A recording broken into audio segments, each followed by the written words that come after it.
하나님의 말씀입니다. 구약성경 시편 34편 1절부터 10절 말씀입니다. 구약성경 825쪽입니다.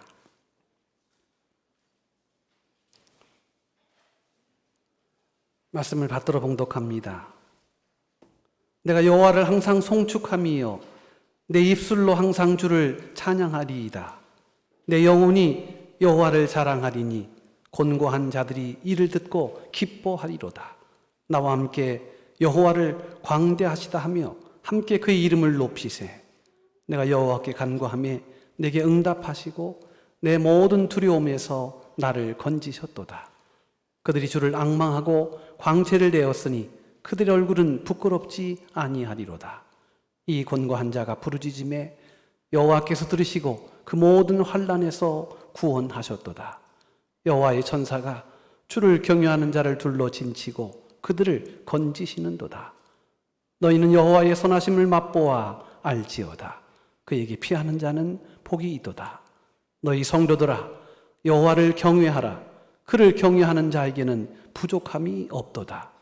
젊은 사자는 궁핍하여 줄일지라도 여호와를 찾는 자는 모든 좋은 것에 부족함이 없으리로다.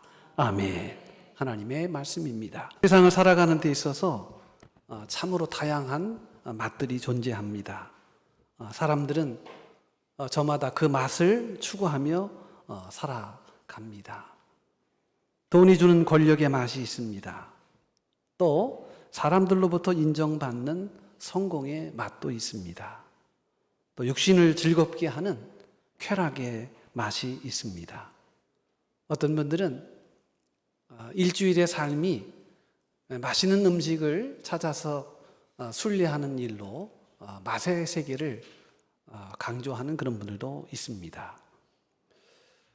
그러나 처음에는 이 세상의 맛들이 대단해 보입니다.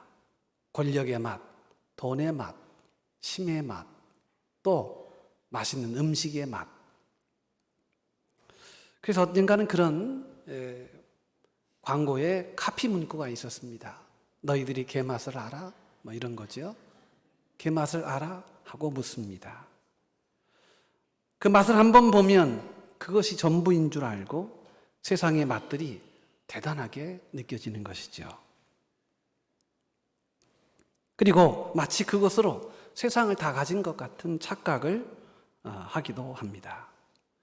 그러나 우리가 인생의 역륜을 거듭하며 뼈저리게 느끼고 우리 마음속에 새기는 진리가 하나 있습니다. 그것은 세상의 맛은 시간이 지날수록 반드시 그 끝이 시들해진다는 것입니다. 마시면 마실수록 갈증을 유발하는 바닷물처럼 세상의 맛은 결국 우리 영혼에 깊은 공허와 허물을 남길 뿐입니다.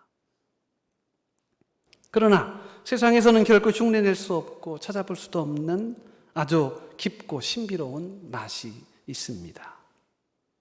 한번 그 깊은 맛을 혀끝으로 느끼고 영혼으로 경험하게 되면 세상의 그 어떤 화려한 맛과도 비교할 수 없는 절대적인 만족을 주는 맛이 있습니다. 시간이 지날수록 낡아지고 쇠해지는 것이 아니라 세월이 흐르면 흐를수록 더욱 깊어지고 진국이 되는 생명의 맛이 있단 말입니다. 그게 뭘까요? 맞습니다. 오늘 설교 끝입니다. 이 정도면 뭐 끝났죠. 그렇습니다. 예수 그리스도를 믿는 맛, 예수 안에 그 기쁨의 맛이 바로 그 맛입니다.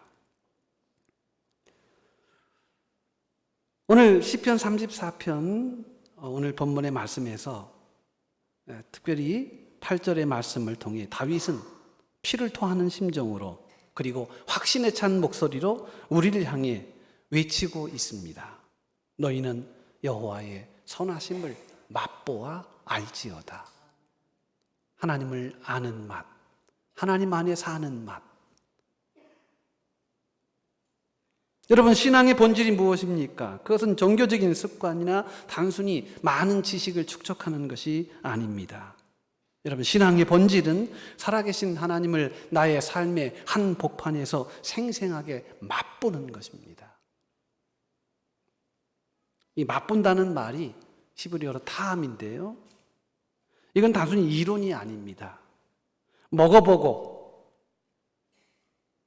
혀끝에 닿아서 온몸의 세포로 퍼져나가는 그 생생한 감각처럼 하나님이 내 삶에 살아 역사하심을 내 몸이 깨닫고 내 세포가 깨닫고 경험하는 것입니다. 그래서 하나님을 맛보아 안다는 것은 지식의 측면에서 개념으로 이해하는 것이 아니고요. 하나님을 만남으로 내 삶으로 채워지는 것을 의미합니다. 여러분, 머리로 하는 지식은 한계가 있다니까요.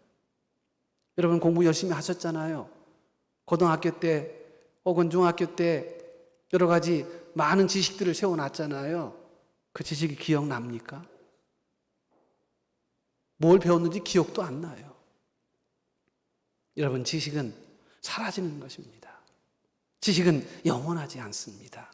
그러나 경험과 체험은 영원합니다. 무한합니다. 누군가 여러분들에게 사과의 맛을 설명해 달라고 한다면 어떻게 하시겠습니까? 사과가 어떤 것이야? 하고 사과에 대하여 설명을 요구한다면 여러분 어떻게 하겠습니까? 새콤하고 달콤하며 아삭하다. 뭐 이런 정도로 정의를 할 것입니다. 그러나 평생 사과를 한 번도 먹어보지 못한 사람에게 이 개념 정의는요, 허공을 맴드는 소리예요. 새콤하고 달콤하고 아삭하다? 그게 뭔데? 개념으로 설명할 수 없고요. 설명되지 않는 것입니다. 사과의 진짜 맛은 내 이빨로 껍질을 뚫고 과육을 베어 물고 미각세포들이 잠에서 깨어나는 바로 그 순간에만 비로소 알 수 있는 것입니다. 내가 먹어야 하는 거예요. 먹지 않고 생각과 개념으로 정리되는 것이 아니라는 겁니다. 맛이란 설명의 영역이 아니고요. 맛이란 체험의 영역이에요. 그 한자 사자성어 중에 표부짐이라는 말이 있습니다. 이 표자는 국자표예요. 그러니까 표부짐이 아니부에다가 알지자에다가 만미자입니다. 그러니까 국자는 맛을 알지 못한다. 이런 뜻이에요. 매일같이 뜨거운 국물 속에 들어가서 국물을 푸는 역할을 하지만 정작 그 자신은 그 국물의 참맛을 전혀 느끼지 못한다는 것이에요. 여러분, 국자가 국물을 맛볼 수 있습니까? 그냥 담아만 내는 거예요. 국자는 맛을 모릅니다. 그저 담고만 있을 뿐입니다. 맛의 기쁨을 모르고요. 맛의 심연을 모릅니다. 그러니까 맛이란 무엇인지 모르는 거예요. 너희 여호와의 선하심을 맛보아 알지어다. 여러분, 이게 설명 가능합니까? 어떻게 해야 되죠?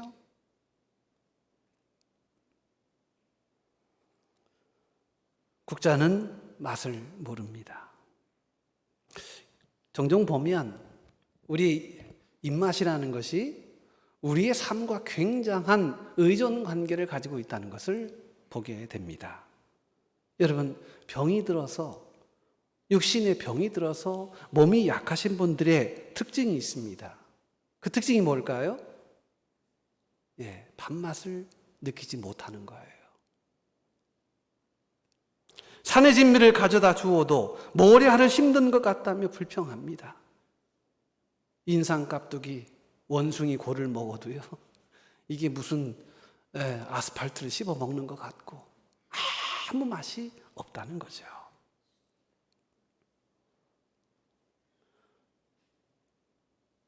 그저 살기 위해 밥을 억지로 약 먹듯 인상을 쓰며 먹는 것입니다. 맛을 느끼지 못하는 것은요, 이미 병이 들었다는 증거입니다. 영적인 세계도 이와 정확히 일치합니다. 영적으로 병든 성도는 신앙생활을 쓴약 삼키듯 억지로 합니다. 불평하며 합니다. 신앙생활에 맛이 없기 때문에 그래요. 맛이 나면, 그 맛있다, 식욕이 돋는다는 말이 영어로 my mouth is watering 이렇게 쓰더라고요. 내 입에 침이 그냥 물이 막 솟아난다는 거예요. 어떤 분이 그런 얘기를 하셔요.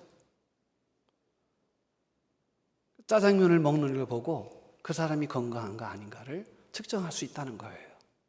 젊은이들은요, 짜장을 보는 순간 입에서 물이 막 뽐부지를 합니다. 근데 나이 들면요, 침이 안 나와요. 그래서 소화를 잘 못 시켜요.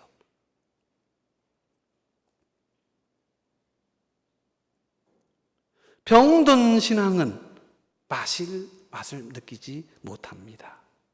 예배는 치료하고, 기도는 노동이 되며, 봉사는 짐이 되고, 섬김은 무거운 의무가 되어버립니다. 입술에는 불평과 짜증에 구린 악취로 가득합니다. 불행하게도 원망, 불만, 그리고 교만, 원불교, 제주지가 되는 거예요. 원망하고, 짜증내고, 불평하고, 교만하고. 왜 그렇습니까? 병들었기 때문입니다. 맛을 모르기 때문입니다. 비정상이 정상인 것처럼 뒤죽박죽, 뒤질서로 난장판이 되어버리는 거예요. 영이 죽었기 때문에 그래요. 그러나 영적으로 건강한 성도는 다릅니다. 하나님을 믿는 맛을 압니다. 천국 기쁨의 도파민이 무한 분출되어서요, 말씀이 비교할 수 없을 정도로 꿀송이처럼 답니다. 말씀 드리려고 교회 오는 거예요. 그 생명의 꿀송이보다 더 단 말씀을 드리려고 모든 스케줄 다 정리하고 하나님 앞에 나오는 거예요. 세상의 그 어떤 비싼 음식보다도 더 아름답고 달콤하고 꿀송이처럼 귀한 그 말씀이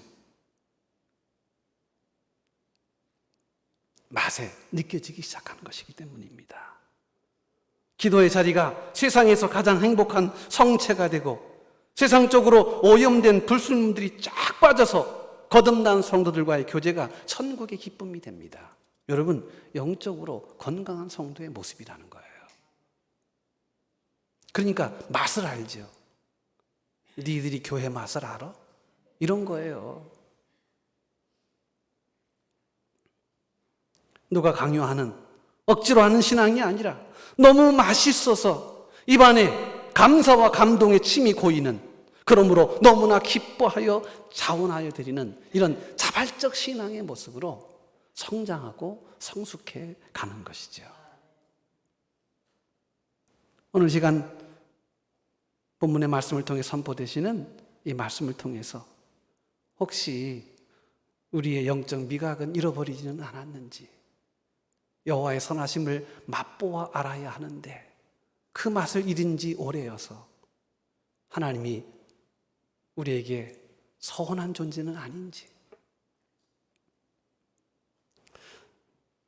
특별히 신앙의 위인 다윗이 경험했고 또 다윗 속에 살아있는 하나님의 그 체험의 생생한 고백을 오늘 이 말씀을 통해서 같이 한번 느끼시는 시간 되기를 원합니다. 여러분, 다윗은 8절에서 여호와의 선하심을 맛보라 이렇게 외쳤습니다. 자기는 맛을 모르는데 남에게 맛을 보라 이런 의미가 아니에요. 내가 그 맛을 알았고 내가 깊은 맛을 알았기 때문에 맛을 모르는 수많은 사람들에게 그 맛을 소개하고 있는 것입니다.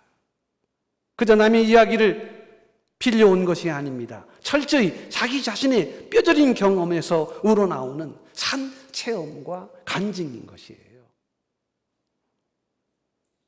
여러분, 특히 성경에 나오는 위대한 인물들에게 있어서의 공통점이 있어요.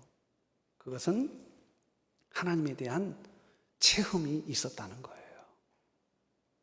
오늘 본문 4절과 6절을 보십시오. 내가 여호와께 간구하며 내게 응답하시고 내 모든 두려움에서 나를 건지셨도다. 6절입니다. 이 곤고한 자가 부르짖음에 여호와께서 들으시고 그의 모든 환난에서 구원하셨도다. 그러니까 지금 자기 체험의 이야기를 하는 거예요. 자기 인생의 서사를 지금 함께 나누고 있는 거예요. 다윗은 지금 왕궁의 화려한 보좌에 앉아 평안하게 이 시를 쓴 것이 아닙니다. 그래서 시편 34편 오늘 본문의 말씀을 들여다보면 성경에 그 표제를 우리에게 소개하고 있어요. 여러분 성경책에 보면 가로 열고 시편 34편 밑에 이런 표현이 있습니다. 다윗이 아비멜렉 앞에서 미친 채 하다가 쫓겨나서 지은 시, 이렇게 표제를 달고 있습니다. 그러니까 다윗이요, 가장 혹독한 시련의 시간에 이 시편 시를 쓰게 되었다는 거예요. 한때 사울 왕의 칼날을 피해서 도망쳐 다녔습니다. 무려 15년 동안이나 목숨 부지하기 위해서 도망자의 삶을 살았습니다. 다윗은 갈 곳이 없어서 신분을 속였고, 그러나 가는 때마다 그의 신분이 탄로가 나서 더 이상 이스라엘 땅에 살 수가 없었어요. 그랬기에 블레셋으로 망명을 합니다. 그때 당시 블레셋은 가드 왕 아기스라고 하는 왕이 있었습니다. 이거를 이제 아비멜렉이라고 하는데요. 이 아비멜렉은 이름이 아니고요. 예를 들면 바로 그러면 이집트의 왕의 이름이 바로가 아니에요. 이건 파라오라고 해서 왕의 직함입니다. 이 아비멜렉이라고 하는 것은요, 이름이 아니고 당시 블레셋 왕의 직책의 이름이에요. 그러니까 왕이라는 것이에요. 아기스로 피신을 합니다. 그런데 블레셋의 골리앗 장군을 칼로 베어내고 이스라엘의 위기로부터 구해낸 장본인이란 사실이 이제 들통이 납니다. 정체가 탈로 났으니까 죽을 수밖에 없잖아요. 블레셋 왕에게 규의를 해서, 그래서 거기서 한번 피난의 시기를 지내려고 했는데 다 알아버린 거예요. 너 간첩 아니야? 하고 지금 오히려 큰 위협을 당하는 상황입니다. 살려고 도망쳐 나왔는데 오히려 죽음의 위기에 처하게 됩니다. 생과 사의 한순간에 달려있는 위급한 상황입니다. 난 살려고 갔는데 지금 죽음이 임박한 상황으로 바뀌었다는 거예요. 그때 다윗이 어떻게 했습니까? 사무엘상 21장 10절부터 15절 말씀에 보면 이 시편의 내용이 그대로 전개되어 있는 것을 봅니다. 다윗은 살려고 미치광이 연기를 합니다. 머리는 산발이고 입에는 침을 질질 흘리고 다리 한 짝 질질 끄는 완전 폐인의 모습으로, 미치광이 모습으로 연기합니다. 한때 이스라엘의 위대한 영웅이었습니다. 골리앗을 무너뜨렸던 장수였습니다. 그러나 살기 위해 비루하게 적장 앞에서 침을 흘리고 미친 척 해야만 했던 그 수치심, 그리고 죽음의 공포, 그리고 그 처절한 바닥의 순간 한번 상상해 보십시오. 내가 그렇게 해서라도 살아야만 하는 그 궁급한 상황을 여러분 한번 상상해 보십시오. 인간의 모든 존엄이 무너져버린 그 절망의 밑바닥에서, 그러나 다윗은 껍데기를 다 벗어 던져버렸습니다. 그리고 미친 짓을 하면서 창조주 하나님을 향한 기도를 드립니다. 그래서 4절 말씀이에요. 내가 여호와께 간구하며 내게 응답하시고 내 모든 두려움에서 나를 건지셨도다. 여러분, 여기서 간구했다는 말은요, 점잖게 드리는 묵상 기도가 아닙니다. 아주 젠틀하게 교양 있게 드리는 그러한 멋있는 기도의 폼이 아닙니다. 이때 쓰는 단어를 따라시라고 하는데요. 이 따라시라고 하는 이 표현은요, 부르짖는 것입니다. 애타게, 그리고 마치 죽음이 임박한 그런 상황을 마음에 깨닫고 살기 위해서 몸부림치는 그 기도를 간구 혹은 나라시라고 합니다. 생사를 걸고 하나님을 찾고 또 찾는 처절한 몸부림, 그것이 간구입니다. 나라시예요. 이 상황을 우리가 안다면 여러분 상상되지 않습니까? 내가 살려고 왔는데 오히려 약점이 잡혀 죽을 수밖에 없는 환경, 그러나 살아야 하겠기에 미친 척해야 하는 그 상황, 그 두려움과 공포와 부끄러움과 수치심이 한순간에 몰입이 되는 이 처절한 상황 속에서 다윗은 하나님 앞에 기도합니다.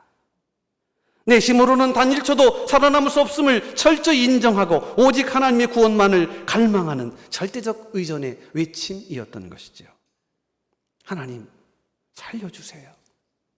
하나님 살려주세요. 여러분 이런 때 없으셨습니까? 하나님 살려주세요.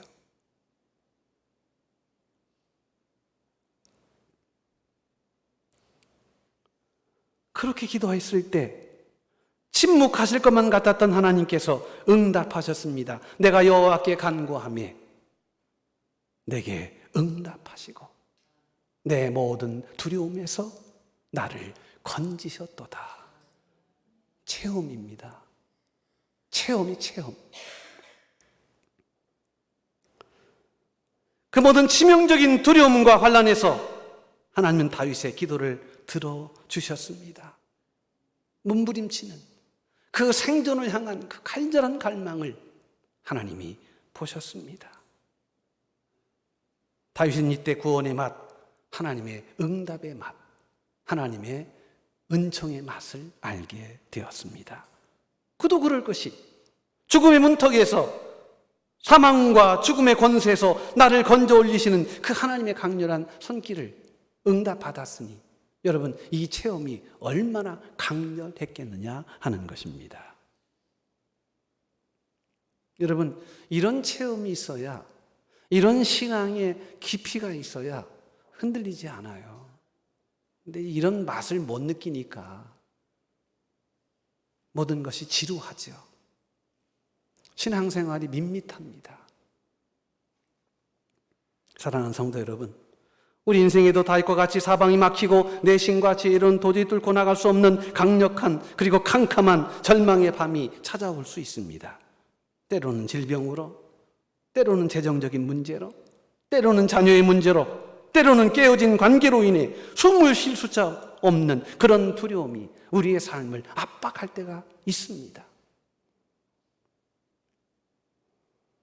그러나 기억하십시오. 바로 그 절망의 순간이, 내 심의 한계가 부딪힌 그 곤고한 순간이 역설적으로 하나님의 선하심을 가장 선명하게 맛볼 수 있는 영적인 골든타임이라는 거예요.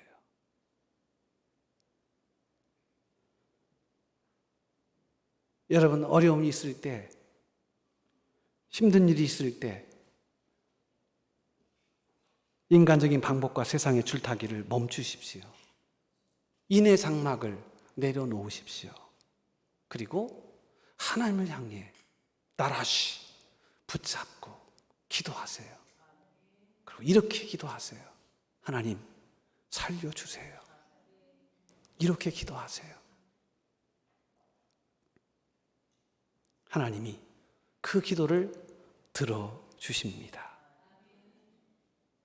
내가 여호와께 간구하며 내게 응답하셨다. 시편 50편 15절입니다. 환난 날에 나를 부르라. 내가 너를 건지리니 내가 나를 영화롭게 하리라. 여러분 환난 날은 포기하고 그리고 모든 것을 내려놓고 그리고 끝장내는 시간이 아니고요. 환난 날은 기도하는 날입니다. 역대하 7장 14절 말씀입니다. 내 이름으로 일컫는 내 백성이 그들의 악한 길에서 떠나 스스로 낮추고 기도하여 내 얼굴을 찾으면 내가 하늘에서 듣고 그들의 죄를 사하고 그들의 땅을 고칠지라.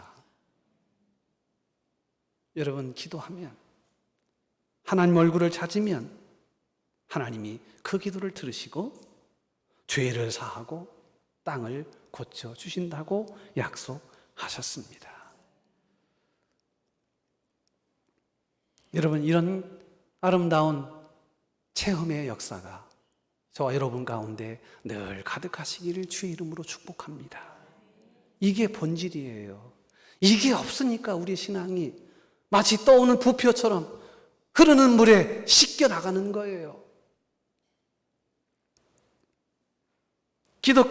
기독교에서의 기도는 액세서리가 아닙니다. 하나님을 찾고 만나는 골든타임입니다. 부르짖는 자에게 하늘문 여시고 구원의 손길을 내미시는 하나님의 살아계심을 온몸으로 체험하는 저와 여러분 되시기를 주의 이름으로 축복을 드립니다. 여러분, 하나님이 우리 기도를 반드시 들어주셔요. 의심하지 마세요. 들어주십니다. 신명기 4장 7절입니다. 우리 하나님 여호와께서 우리가 그에게 기도할 때마다 우리에게 가까이 하심과 같이 그 신이 가까이 함을 얻은 큰 나라가 어디 있느냐? 기도할 때마다 가까이 하시고 기도할 때마다 길을 내신 그 하나님, 여러분, 그 하나님이 우리가 믿는 하나님이십니다. 요나가 뱃속에, 고래 뱃속에 들어가서 깊은 어둠 속에 죽음의 상태에 임하게 됩니다. 그러나 회개하여 하나님 앞에 고래 뱃속에서 기도합니다. 요나서 2장 2절에 보니까 내가 받는 고난으로 말미암아 여호와께 불러 아뢰었더니 주께서 내게 대답하였고 내가 스올의 뱃속에서 부르짖었더니 주께서 내 음성을 들으셨도다. 저는 믿기는요, 우리의 기도를 하나님이 들으신 줄로 믿습니다. 고난과 환난 속에서 애타게 하나님 나 살려주세요. 하나님 나 붙잡아 주세요. 하나님이 나의 마지막 보루입니다. 하나님 나를 살려주세요 하고 붙잡는 그 기도를 하나님 반드시 들어주실 줄로 믿습니다. 여러분, 이 응답의 맛, 구원의 맛, 여호와의 선하심을 맛보아 아는 우리 모든 성도들 되시기를 주의 이름으로 축복을 드립니다. 그러면서 구원의 이 기적을 체험한 이 다윗을 통해서 우리에게 주시는 또 하나의 맛을 소개하고 있습니다. 여러분, 구원의 기적을, 하나님의 그 놀라운 은혜를 체험한 성도들의 이 삶에는 기본적인 놀라운 변화가 하나 따라옵니다. 그것은 바로 성도의 존재 방식이 바뀌어진다는 거예요.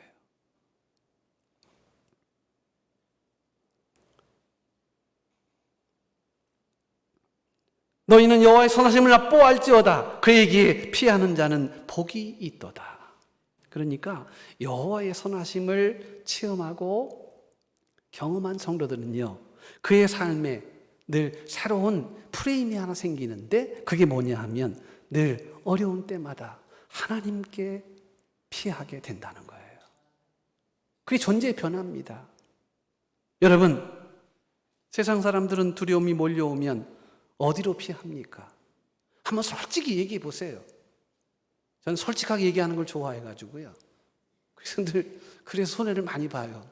남들은 솔직 안 하는데 저는 솔직해가지고 늘 주위에서 막 뭐라고 그러더라고요. 그러나마나 세상 사람들은 두려움이 몰려오면 어디로 피합니까? 통장에 쌓인 잔고 뒤로 피합니다. 인맥과 권력자들의 그늘로 피합니다. 자신의 스펙과 경험이라는 성벽주로 숨습니다. 그러나 이 세상의 피난처들은요, 모래 위에 지은 집이에요. 인생의 거대한 쓰나미가 몰려오면 우리가 자랑하던 그 모든 것들이 한순간에 다 허물어지고 마는 것입니다. 듣고 봐 헌집 줄게 새집 다오. 새집 주면 뭐예요? 한 번 파도가 싹 왔다 싹 가면 형체가 없어집니다. 여호와의 선하심을 맛보알지어다 그에게 피하는 자는 복이 있도다. 여러분, 여호와의 은혜를 체험한, 여호와의 구원의 능력을 체험한 성도는요, 언제나 하나님을 지향합니다. 하나님께 나아갑니다. 세상을 의지하지 않습니다. 사람을 의존하지 않습니다. 여호와의 선하심을 맛본 사람은 정말 다릅니다. 환난의 바람이 불어올 때 세상의 헛된 도피처를 향해 달려가지 않고 십자가의 보혈 아래로, 말씀의 반석 위로, 하나님의 품 안으로 숨어듭니다. 상황과 환경은 여전히 폭풍 가운데 있지만 영원하신 하나님 품 안에 안겼을 때 세상이 줄 수 없는, 빼앗을 수 없는 진정한 샬롬, 평안의 은혜가 임하기 때문입니다. 여러분, 지금 여러분은 어디에 숨어 계십니까? 무엇을 피난처 삼고 살아가십니까? 불안과 염려의 폭풍 속에서 썩어질 세상의 동아줄, 여러분 의지하지 마세요. 썩은 것들입니다. 누가 도와준다고 할 때 믿지 마세요. 썩은 것들이에요. 누가 누구를 도울 수 있단 말입니까? 세상에 썩어진 동아줄을 놓아버리고 전능하신 하나님의 날개 아래 모이시는, 피하시는 저와 여러분 되시기를 축복을 드립니다.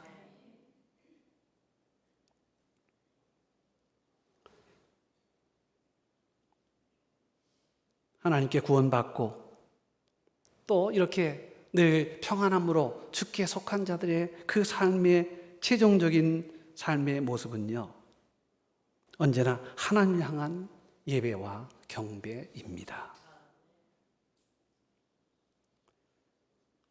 다윗은 영적 미각을 회복하는 가장 핵심적인 진리를 이렇게 말씀합니다. 우리가 영적으로 다시 하나님의 맛을 깨달아가는 존재가 되는 것이 어떤 것임을 아주 분명하고 아주 명증 있게 말씀합니다. 9절 10절입니다. 너희 성도들아 여호와를 경외하라. 그를 경외하는 자에게는 부족함이 없도다. 젊은 사자는 궁핍하여 추릴지라도 여호와를 찾는 자는 모든 좋은 것에 부족함이 없으리로다. 여러분, 하나님을 체험하고 경험한 사람들이 나아가는 그 궁극적인 자리가 뭐냐 하면 하나님을 경외하는 예배의 자리라는 거예요.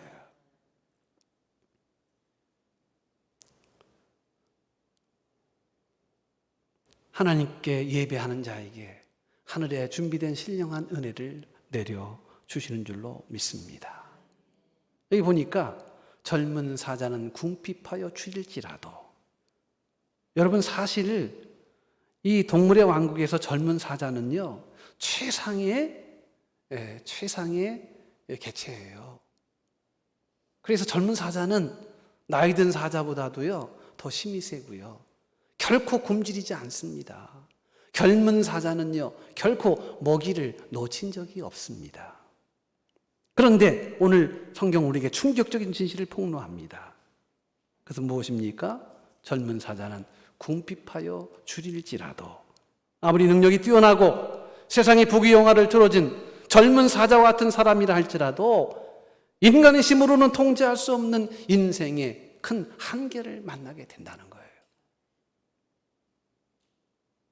여러분, 이것이 인생을 의지하지 말아야 할 기본 전제입니다. 여러분, 젊은 사자가 굶주린데요 있을 수 없는 일들이 일어나는 거예요. 이것은 인간의 한계입니다.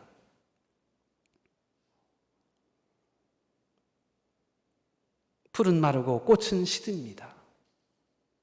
만월 주큐라. 달도 차면 기웁니다.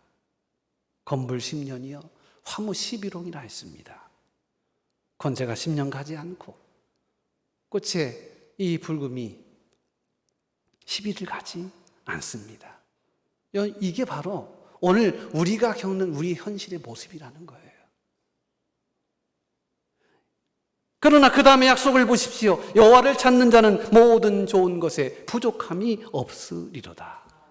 여러분, 부족함이 없대요. 내 힘을 의지하던 젊은 사자의 삶을 포기하고 오직 하나님을 찾고 경외하는 자에게는 하늘의 보고를 하나님이 약속해 주신 것입니다. 하나님께서 친히 그 영혼을 먹이시고 입히시며 육체적으로, 영적으로, 가정적으로, 사회적으로 가장 좋은 것들로 넘치도록 채우는 기적을 베풀어 주신다는 거예요. 우리는 그 기적을 믿습니다. 세상 것은 놓쳐도 하나님께서 채우심을 믿습니다. 그래서 시편 23편에 다윗은 이렇게 고백합니다. 여호와는 나의 목자시니 내가 부족함이 없으리로다. 사랑하는 우리 성도 여러분, 우린 다윗이 부럽습니다. 생사의 갈림길에서 하나님의 응답을 체험하고 온갖 위협 속에서도 평안을 누리며 내 잔이 넘치나이다라고 간증했던 그의 삶이 참으로 부럽습니다. 그런데 왜 그렇게 안 되는 걸까요? 왜 우리는 부럽게만 느껴야만 하는 것입니까? 나도 내 자녀들에게, 내 직장 동료들에게 다윗처럼 떳떳하게 하나님을 믿어보라, 그 맛이 기가 막히다라고 자랑하며 살고 싶은데 왜 우리는 그렇게 되지 않는 것일까요? 그렇다면 오늘 우리는 결단해야 합니다. 식어버린 영적 미각을 여러분 방치하지 마십시오. 습관적으로 교회 뜰만 밟고 돌아가는 습관적인 종교 생활의 사슬을 끊어버리십시오. 하나님을 맛보아 아신 일에 집중하세요. 말씀의 깊이에 들어가세요. 하나님은 머리로 분석하고 연구하는 대상이 아닙니다. 여러분들이 아무리 책을 많이 읽고 아무리 성경을 많이 읽어도 여러분 하나님에 대해서는 무지한 자가 될 수밖에 없는 거예요. 하나님은 이해의 대상이 아니고 체험의 대상이고요. 하나님은 우리의 신뢰의 대상이기 때문입니다. 내 삶의 현장에 우리 주님을 모셔드리고 부딪히고 부르짖으며 온몸으로 살아내야 할 주님이십니다. 이 주님을요, 여러분 삶으로 만나시는, 삶으로 체험하시는 우리 성도들이 되시기를 축복드립니다. 그래서 기도하자는 거예요. 여러분 기도하십시오. 하나님 만나고 싶습니다. 12시에 만나요. 브라보콘 뭐 이거 하지. 하나님 저 만나고 싶어요. 여러분 그 만남을 간절히 사모하십시오.